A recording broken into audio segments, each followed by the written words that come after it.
Bienvenidos amigos de la tertulia, el espacio para compartir poesía, libros, cine, series y otros placeres para el espíritu.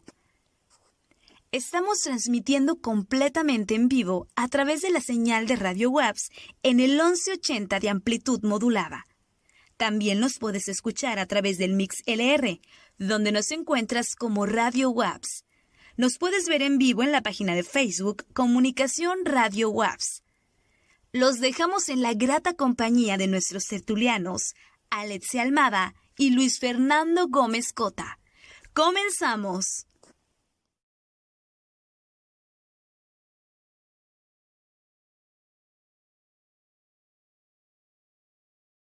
Como cada martes, hoy toca revista, hoy toca platicar, pues sobre aquellas cosas que nos parecen, pues a nosotros interesantes, provocadoras, qué sé yo, ¿no? Luis Fernando, buenas tardes. Muy buenas tardes, qué gusto, qué placer tan grande estar en la tertulia, compartir pues esto que comentas, cuestiones que tienen que ver pues con el quehacer humano y con el devenir de las cuestiones como la soledad, la tristeza, la angustia, pero también pues, la felicidad, el amor y todo eso que cabe en una tertulia. Así es, y pues ahorita que hablabas del devenir humano, hablar del devenir humano y no remitirse a Nietzsche es una falta grave, digamos, sí, ¿no? Sí. Sobre todo cuando hablamos de una reflexión tan profunda sobre la naturaleza humana, y que va a marcar además toda una época, y que curiosamente la obra de Nietzsche, pues a instancias de su, pues de lo que según se dice, me voy a permitir yo ahí especular un poco, de lo que según se dice fue una locura, al final, los últimos 10 años de su vida, que a mí me parecen más un voto de silencio absoluto, ¿no? Que claro, puede haber quien piense que un voto de silencio absoluto es una locura, ¿no? Es que te volviste loco si ya no quieres volver a articular palabra. Lo interesante de todo esto, Luis Fernando, bueno, es que Nietzsche, pues, pierde o toma la decisión de no volver a hablar nunca más en su vida a instancias de un acontecimiento que le perturba profundamente. Él sale de su casa un día y se topa a un carrocero cuyo caballo ya está cansado, ya no quiere moverse, y entonces este hombre, harto desesperado, pues lo azota y lo azota y lo azota y lo azota y lo vuelve a azotar y lo azota hasta el punto en que Nietzsche va y se postra sobre el caballo, se abraza de su cuello y expresa, dice una frase, mamá soy tonto, mamá soy bobo, ¿no? Y bueno, hay un texto de Milán Kundera, justamente en Los límites de la interpretación, donde se pregunta a Milán Kundera, porque nadie sabe qué estaba pasando en ese momento por la cabeza de Nietzsche, qué sucedió ahí. Se dice que hablaba con el caballo, y entonces en los límites, en La insoportable levedad del ser, Milán Kundera discute si probablemente Nietzsche estaba pidiéndole perdón al caballo por toda la humanidad, si Nietzsche estaba pidiéndole perdón al caballo por todos nosotros. Por todos esos 5 o 6 mil años de imprudencia, de hegemonía sobre la naturaleza y sobre los animales, obvio, que ha impuesto el hombre, sobre todo esa figura del patriarcado que hablábamos hace un momento, ¿no? Que es quien define, quien decide, quien usa la naturaleza para sus propios intereses. Sí, claro, que llevó al ser humano a pensarse, al ser humano masculino, porque todo hay que decirlo, ¿no? A pensarse como el dueño de todo, y en esa medida, en ese pensarse dueño de todo, pues eso incluye la posibilidad de romperlo, de violentarlo, de humillarlo, de etcétera, etcétera, etcétera, de explotarlo al máximo. Las personas personas y la naturaleza vistas como recursos. De ahí, por ejemplo, que haya en las empresas departamentos de recursos humanos, ¿no? Cuando se habla de recursos humanos, pues estamos hablando de ver a las personas como objetos, de ver a las personas como mercancías. Es la cosificación de la que se habla, ¿no? De la enajenación, la alienación de la que se habla en determinadas teorías. Y que bueno, que hablan del estado de cosas que ha generado pues este sistema en el que nos ha tocado vivir, ¿no? Y bueno, a propósito de esto, ¿no? Y Nietzsche y el caballo, que es una historia que seguramente muchos de ustedes deben conocer, y los que no, bueno, ahí en la página de la tertulia ya les hemos dejado, si ustedes pues así nos lo permiten, la película, hay una película sobre este asunto que ahorita les vamos a platicar un poquito más a profundidad, y les hemos dejado también pues un poquito de una lectura que hemos querido compartir por ahí con ustedes, y bueno, para que ustedes tengan como más acercamiento a esto, ¿no?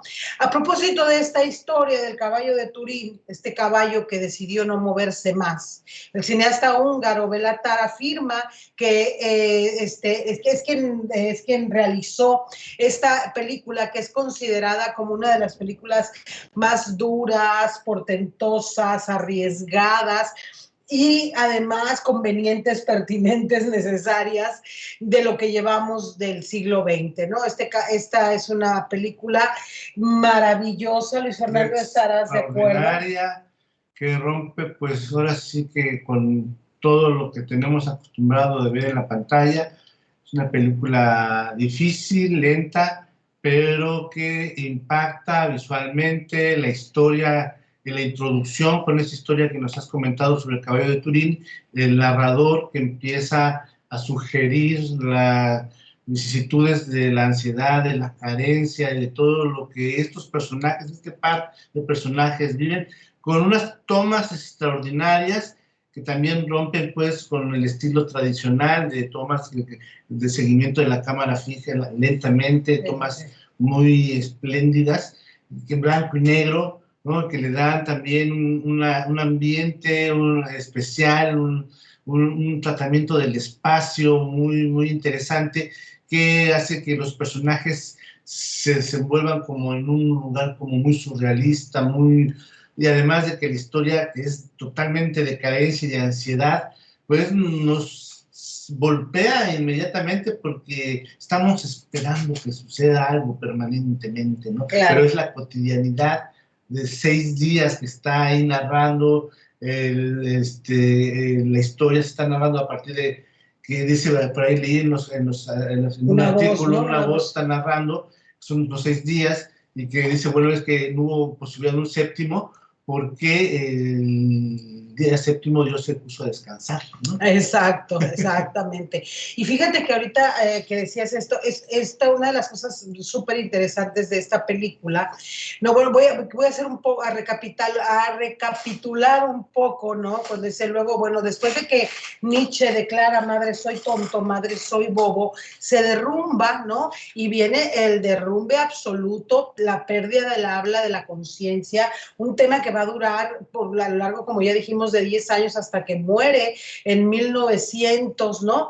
Y pues es muy curioso porque a partir de entonces la obra de Nietzsche ha sufrido unos ires y venires y unas cosas, porque evidentemente que esto que se llamó demencia en los últimos años de su vida, que yo no sé hasta dónde, ¿no? Esta decisión de Nietzsche de guardar silencio, así de no les vuelvo a decir nada, me explico, como haber visto ese espectáculo y determinar en todo su ser que no vale la pena, ¿no? Que para qué les digo. Una ruptura total con la realidad. Una ruptura total con la comunicación. Una ruptura total con la comunicación, a lo mejor no con la vida, pues no dejó de comer, pero una ruptura total con la comunicación, es decir, con la intención de dirigirse a otro y tratar de persuadirlo de algo, porque todo acto comunicativo, dice por ahí Mikhail Bakhtin, todo acto comunicativo lleva de suyo una actividad persuasiva. Los buenos días te están increpando, ¿no? O sea, un buenos días, Luis Fernando, es un llamado de atención. Si no contestas, nadie te está diciendo, buenos días, Luis Fernando, me puedes contestar los buenos días. Pero si no contestas, hay ahí una afrenta, digamos. Entonces, que un personaje como Nietzsche decida renunciar a comunicar nada al mundo, pues me parece, ¿no? A mí muy interesante, ¿no? Cuando lo que nos ha comunicado ha simbrado la filosofía, es uno de los pilares pues, del conocimiento moderno, de la filosofía moderna, y pues desde un punto de vista que se ha imperado de muchos pensadores que lo han desarrollado sobre, y que además, bien entendido o mal entendido, ha generado incluso políticas nacionalistas nefastas, ¿no? Así es, que es un poco de lo que íbamos a comentar, porque, bueno, Nietzsche, decíamos, este ir y venir, este sube y baja de la importancia de su obra en los círculos académicos, filosóficos, artísticos, pues tiene esa característica, porque, bueno, cuando muere Nietzsche, pues hay como un estigma, ¿no? Esos 10 años de su presunta demencia, que yo me voy a negar a llamarla demencia, podemos definitivamente. entenderlo así. Hay como una estigmatización, o sea, si llegaste hasta ese punto, pues es que ya, nada de lo que hayas dicho antes tiene validez porque llegaste hasta el punto de la demencia. Sin embargo, pues va a haber otros momentos, ¿no?, en que los círculos académicos van a recuperar la obra de Nietzsche, principalmente con el teatrero Stringer, ¿no?, que entonces va a pintar a Nietzsche como un visionario del futuro. También lo va a recuperar Edvard Munch en una obra de arte majestuosa, de un retrato de Nietzsche.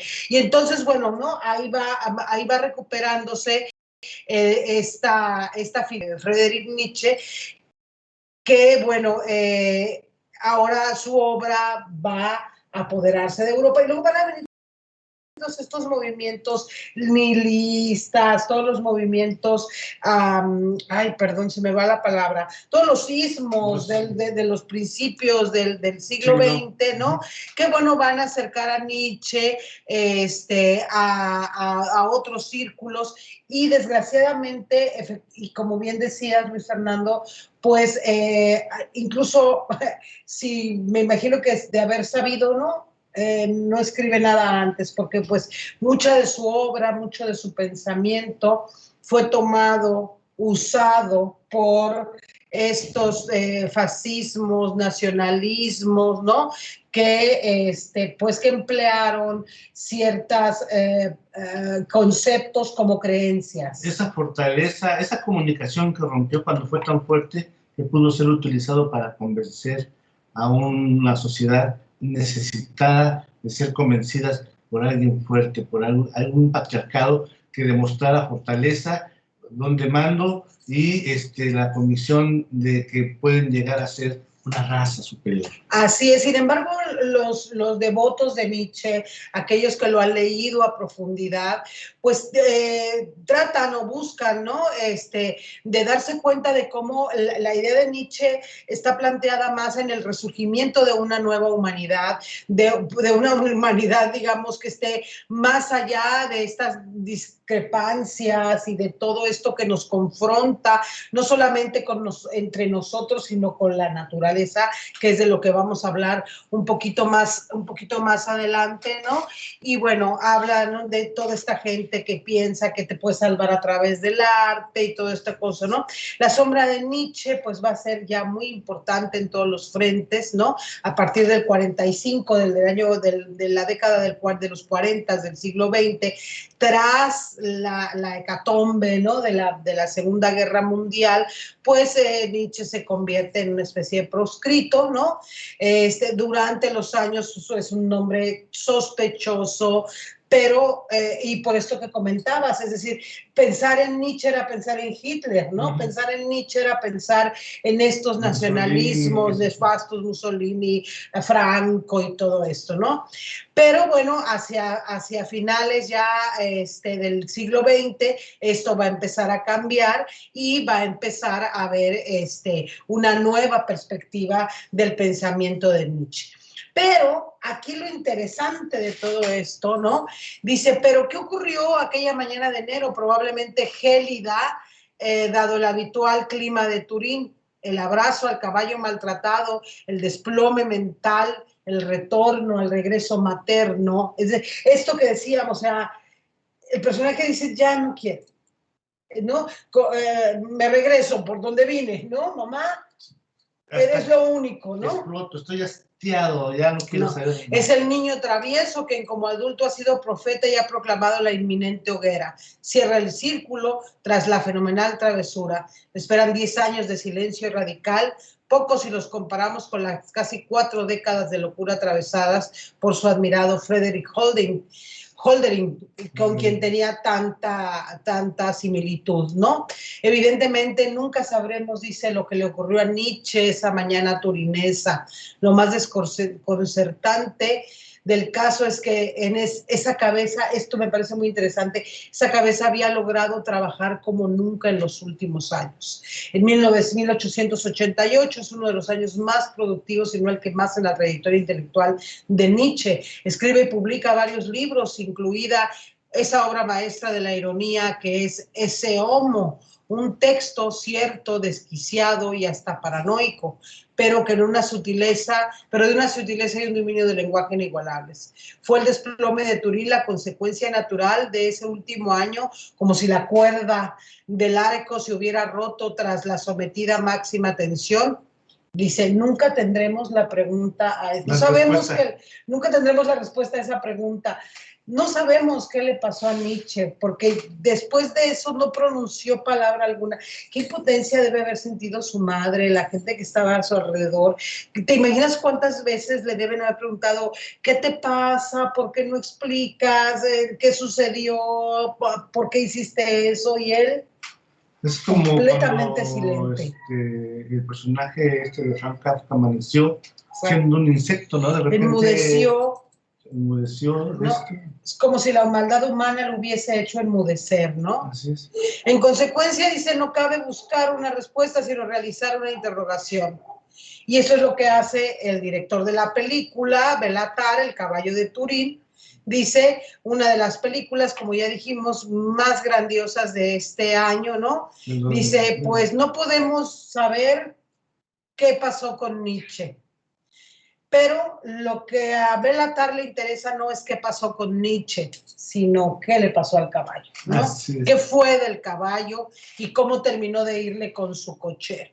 La respuesta a esta cuestión aparente absurda es una hermosa e impecable lección nietzscheana, en donde pues esta película, El caballo de Turín, pues profundiza a través del silencio. Salud. Perdón. Salud. Perdóneme usted, perdóneme. Profundiza a través del silencio en el pensamiento de Nietzsche.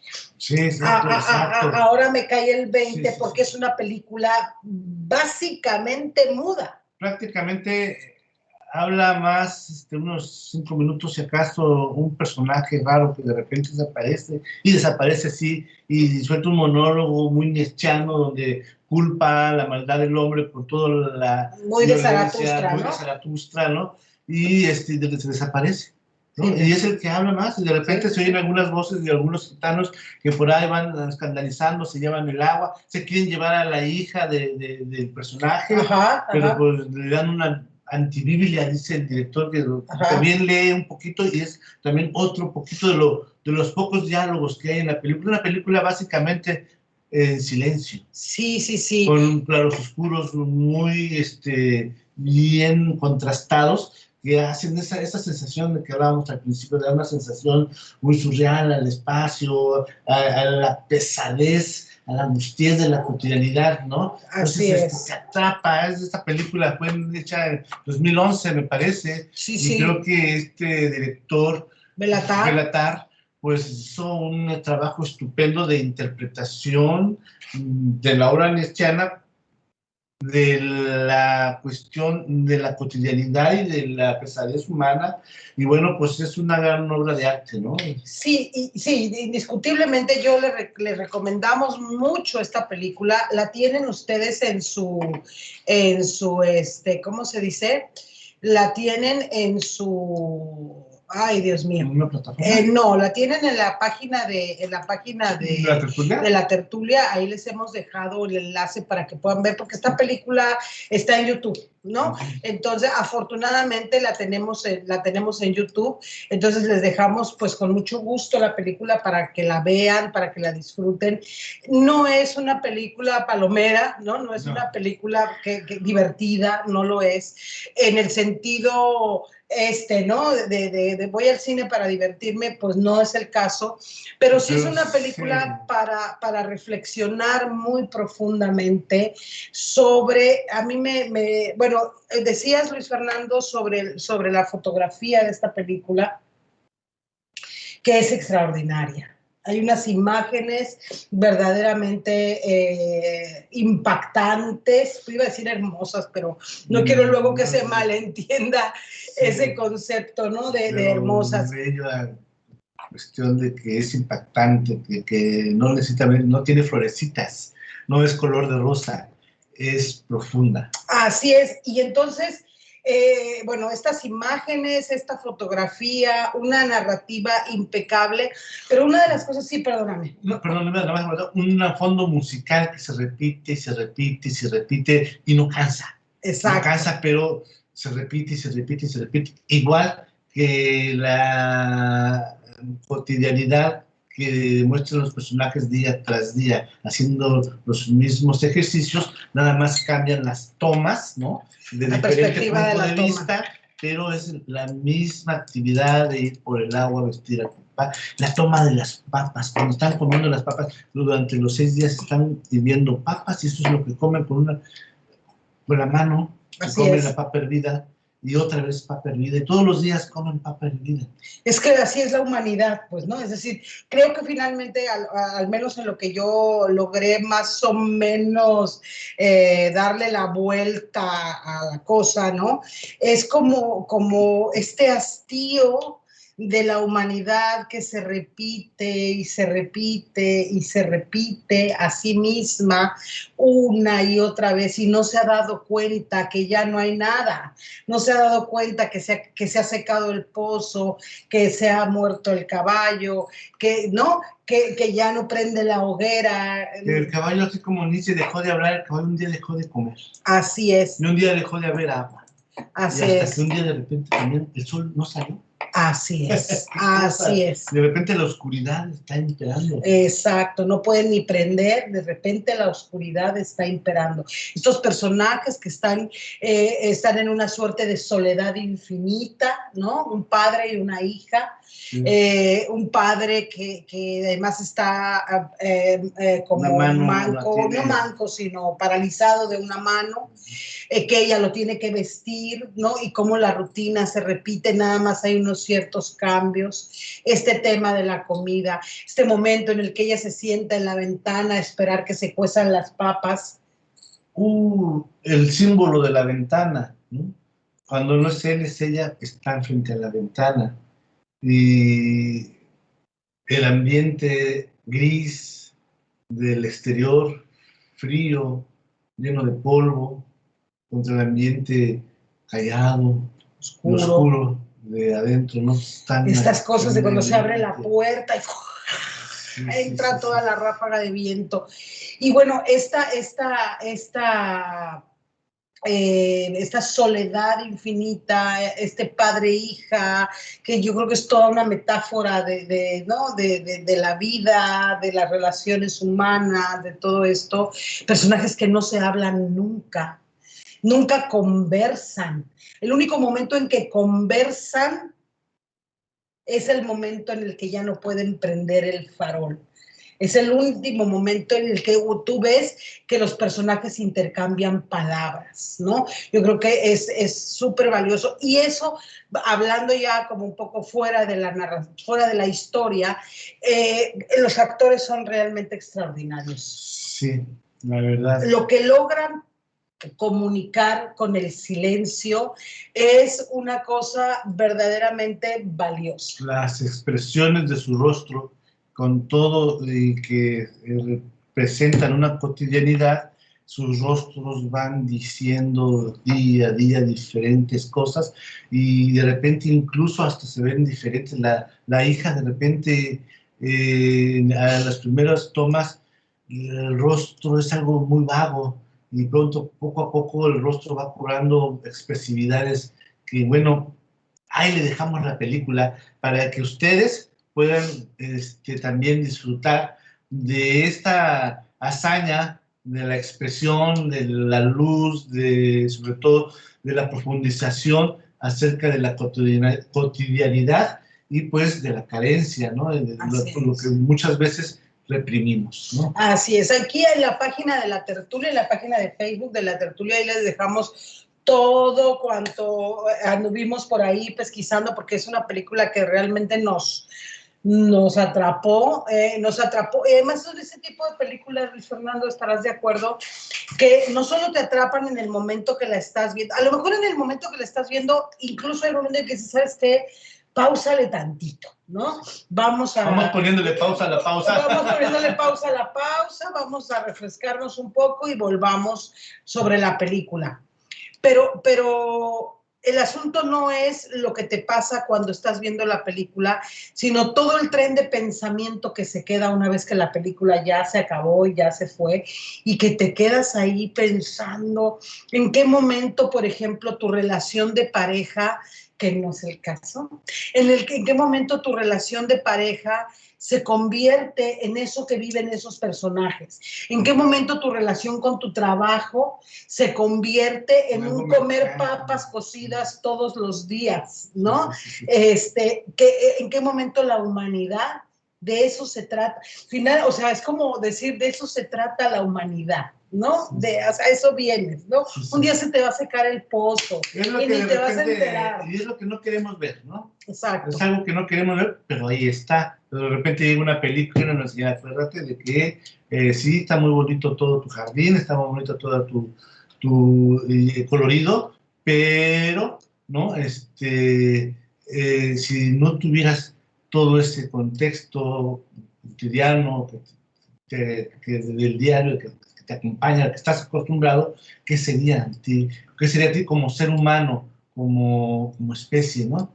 Y bien, también contemplar esa relación de dos seres humanos, pero que también hay una superioridad, la del padre, hombre, sobre la hija, más sometida a ser la encargada de ir por el agua, ¿no? De vestir, de cocinar, de vestirlo y desvestirlo. De decirle, ya te puedes acostar, le dice el padre, ¿no? O sea, ya te puedes acostar. Ajá. ¿No? Sí. Incluso la parte más pesada de meter al caballo y sacar al caballo y meter la carreta y sacar la carreta, la lleva ella. Exacto. No. Joven, mujer. Entonces, bueno, los como derechos condenada, ¿no? de la mujer, los derechos de los animales, todo eso por lo que la humanidad ha estado pugnando, pues, los grupos, los colectivos que han buscado que se respeten los derechos humanos, ¿no? Ahora también que se respeten los derechos de los animales. Y bien, podemos pasar también a comentar que el 28 de julio de este año salió en el boletín del gobierno del estado una serie de decretos, una serie de nuevas leyes, y bueno, pues nos dan aquí una sonrisa, ¿no? Así es, porque finalmente este acontecimiento nichano, más una serie de cosas que han sucedido a lo largo de los últimos 50, 60 años, han hecho que se cree una conciencia, ¿no? Que haya un voltear hacia el asunto de los animales y de cómo nos relacionamos con la naturaleza y con los animales en particular.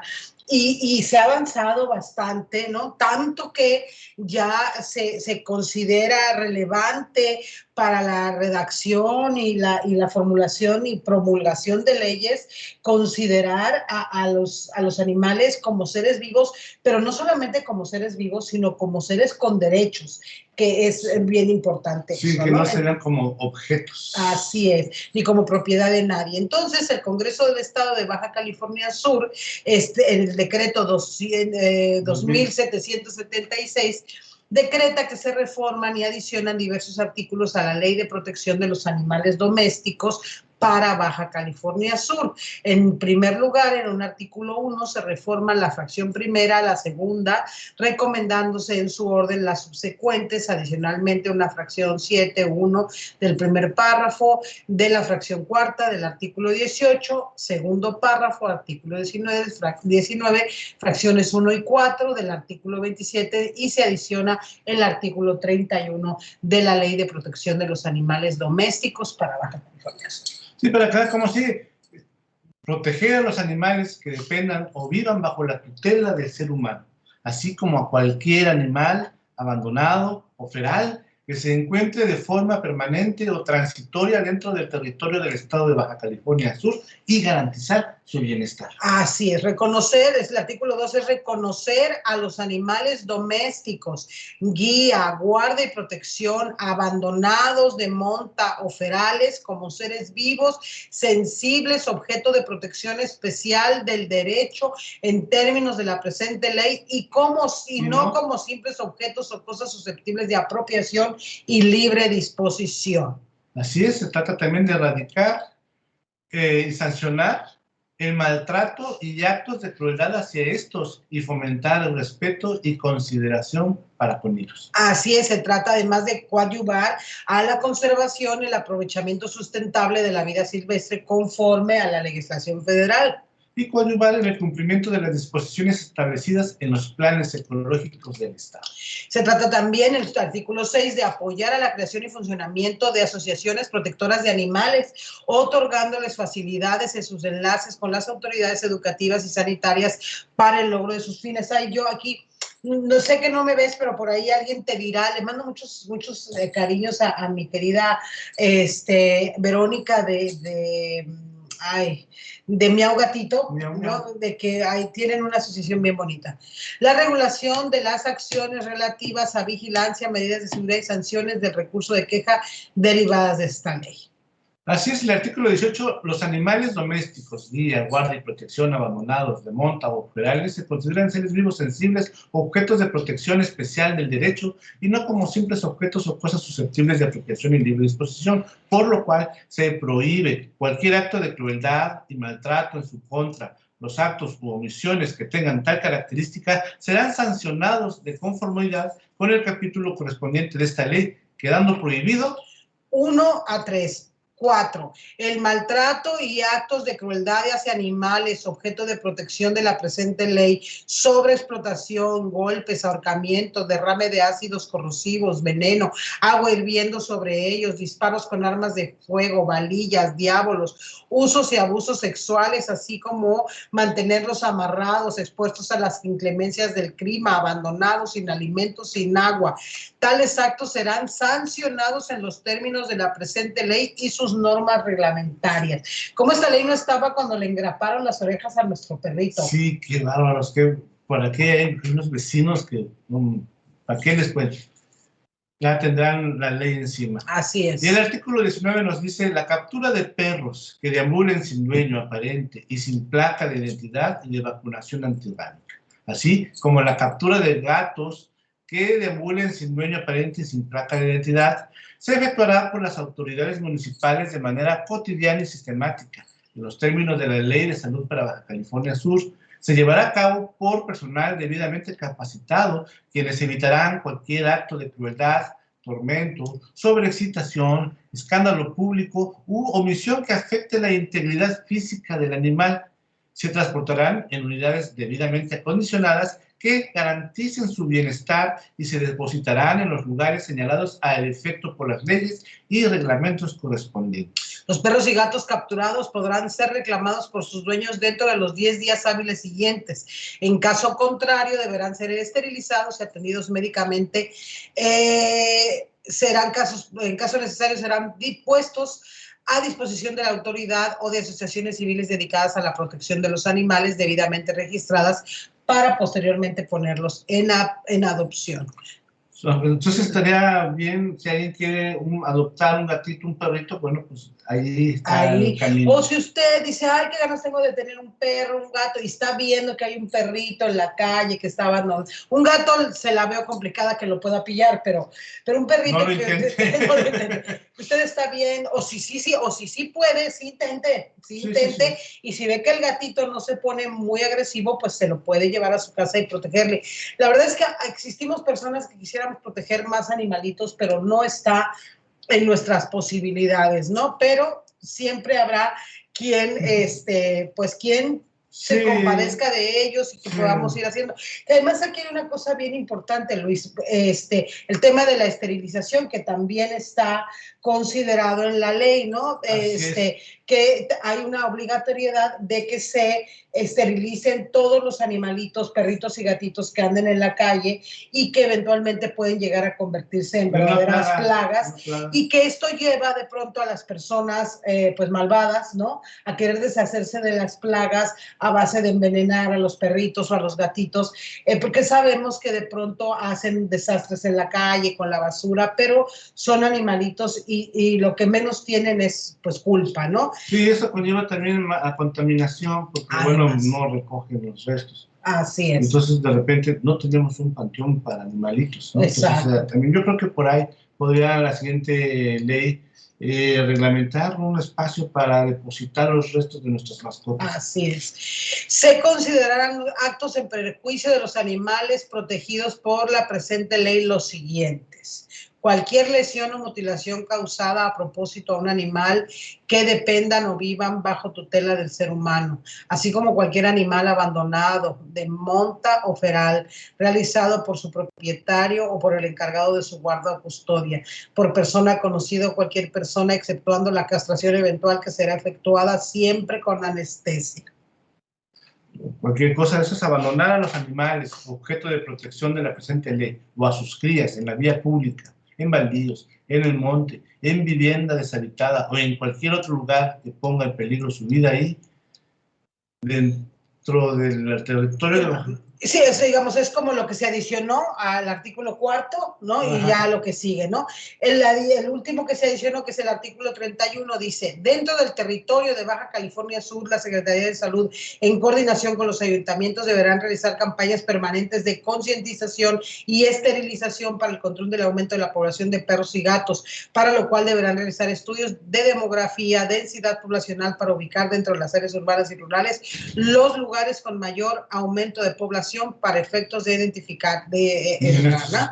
Entonces, bueno, además, ¿sabes qué es padrísimo? Este artículo entró a la ley por iniciativa de una joven estudiante de Derecho de nuestra universidad. Una chica muy jovencita que metió esta iniciativa, muy apasionada del asunto.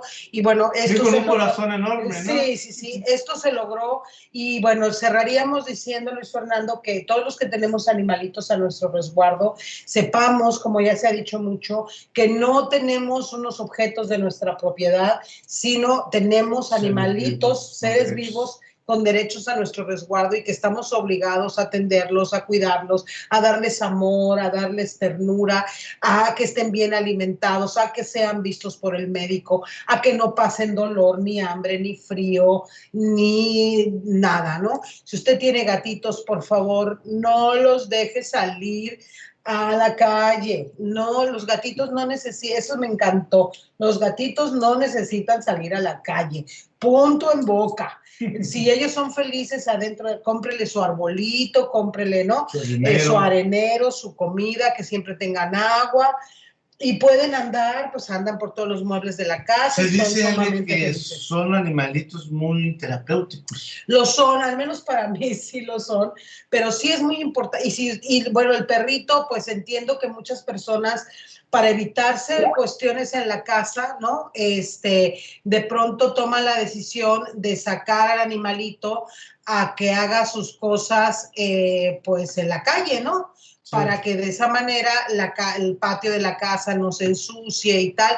Y está muy bien, pero entonces si usted hace eso, pues entonces tendrá necesariamente que recoger lo que su perrito valga. Y ya nos vamos. ¿Pero por qué? Ya se acabó el programa, ya estamos a punto de irnos. Si me dice mi querida Brisa exactamente cuántos segundos me quedan para poderme despedir. Pero bueno, ahí está esta ley estupenda que habrá que estarle dando seguimiento. Yo no soy muy de denunciar al vecino, pero sí estése usted atento de cualquier cosa que vea y sobre todo hágase responsable de sus animalitos, no maltrate a los animalitos callejeros.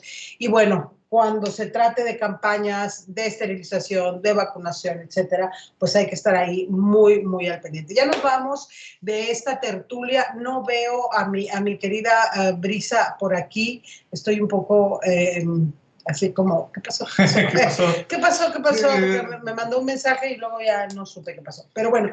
Cabe mencionar también que esta fecha del 28 de julio también se publicaron en el Diario Oficial del Estado leyes muy interesantes acerca de la perspectiva de género, de la ley contra la violencia contra la mujer. Y bueno, pues cabe invitar a todos nuestros compañeros, a todos nuestros amigos, a todos los que nos acompañan en la tertulia, que revisemos estos boletines para estar al día con las nuevas leyes y también pues con las necesidades que la sociedad va requiriendo día a día y que bueno, pues todo, es tarea de todos implementarlas, ¿no? Estar atento de las leyes y hacerlas cumplir no es nada más tarea del gobierno, es tarea de toda la comunidad. Así es. Tiempito de libritos. Perfecto, mira. Tenemos poco tiempo, pero ya me lo tienes muy prometido. Bueno, lo que pasa es que aquí tengo en la mano la historia popular del cine, es un agasajo. Este es el primer tomo, está por Paco Ignacio Taibo I, primero, no sé cómo, Paco Ignacio, nuestro amigo Paco Ignacio, que de una manera muy amena, muy relajada, va relatando desde sus inicios hasta que comenzó a hablar en este tomo, la historia popular del cine, y habla, por ejemplo, del capítulo 3, de cómo todo empezó con las películas mudas, ¿no? Habla de Mark Sennett, el creador del estilo Keystone, una forma de hacer reír. Ocurre, sin embargo, que es el propio Sennett quien nos señala la forma razonable de llegar hasta su cine, y es que él dice: mi escuela primaria, mi secundaria y mi universidad se llamó Griffith. Todo lo que sé de cine lo aprendí a su lado. Por todo esto, dice, será necesario que nosotros ahora recorramos este mismo camino, primaria, secundaria y universidad, dice, refiriéndose a Griffith, porque de él aprendió muchísimas cosas que hicieron al cine lo que es hoy en día. Voy a saltar al capítulo 6, donde se habla la historia del bosque de acebos. Espero tengo tiempo, yo creo, para hacer una pequeña lecturita. Dice, Hollywood significa en español bosque de acebos, ¿no? Pero ni bosque era, cuando en el año 1870 llegaron hasta ese lugar un grupo de inmigrantes de diversas razas e idiomas. Eran pastores, 12 pastores, ¿no? Hay algo de simbólico en el hecho de que esta docena, apóstoles del bosque de acebos, procedieran de tan diversos lugares. Parecían predecir estos pastores que Hollywood sería con el tiempo meca de todos los hombres del cine, paraíso internacional. Esta es la nómina de los 12 primeros hombres que llegaron ahí, ¿no? Un irlandés, Dennis Sullivan; un alemán, Clausen; dos daneses, Benwin y Hansen; un hombre del que no se sabe su procedencia, Jim de Nelson; dos españoles, Manuel Andrade y Amestoy; cuatro mexicanos, Ramón Villa, Fernando Sepúlveda, Claudio López y Miguel Linares. Y es justo un norteamericano, Sutton. Ellos fueron los que compraron la pequeña colina de Hollywood a la Unión y allí apacentaron sus ovejas. Pasaron los años y llegó al supuesto bosque de acebos una gran dama llamada Dalila Mather Wilcox. Se estableció allí a principios de siglo. Era una mujer con carácter y fe en la humanidad, por lo menos fe en la secta que acaudillaba. Era la suya una religión que unía el puritanismo al ocultismo. La señora Wilcox exigía a sus seguidores que se apartaran totalmente del alcohol.